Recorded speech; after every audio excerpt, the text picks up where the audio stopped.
Amaravati land pooling system. ఒక వ్యక్తిని నమ్మి ఇన్ని వేల ఎకరాలు గవర్నమెంట్కి వాలంటరీగా ఇవ్వడం అనేది ప్రపంచంలో ఎక్కడ ఇంతవరకు జరగలేదు.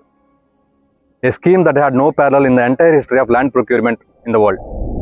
కేవలం 60 రోజుల్లో 28,000 మంది రైతులు 32,000 ఎకరాలు ఆంధ్రప్రదేశ్ రాజధాని అమరావతి కోసం స్వచ్ఛందంగా ఇవ్వడానికి ముందుకొచ్చారు. రైతులు ఈ ల్యాండ్ పూలింగ్ స్కీమ్లో భూమి ఇచ్చినందుకు గాను వాళ్ళకి కాంపెన్సేషన్గా 1 ఎకరా ఫెర్టైల్ ల్యాండ్కి 1,000 square yards residential flat, 450 square yards commercial flat and 1 ఎకరా డ్రై ల్యాండ్కి 1,000 square yards residential flat, 250 square yards commercial flat government develop చేసి ఇస్తుంది. కానీ 2019లో వచ్చిన ప్రభుత్వం 3 క్యాపిటల్స్ ఐడియాని ముందుకు తీసుకురావడం, రైతుల నిరసనలు, అమరావతి ఆగిపోవడంతో భూమి ఇచ్చిన వాళ్ళకి కాంపెన్సేషన్గా డెవలప్ చేసి ఇవ్వాల్సిన ప్లాట్స్ ఇవ్వడం జరగలేదు. రాష్ట్ర భవిష్యత్తు కోసం, రాజధాని కోసం భూమి ఇచ్చిన అమరావతి రైతులకి ఆంధ్రప్రదేశ్ ప్రజలు జీవితాంతం రుణపడి ఉండాలి. ఈరోజు అమరావతి ఇలా ఆగిపోయి ఉండొచ్చు, కానీ రాసి పెట్టుకోండి,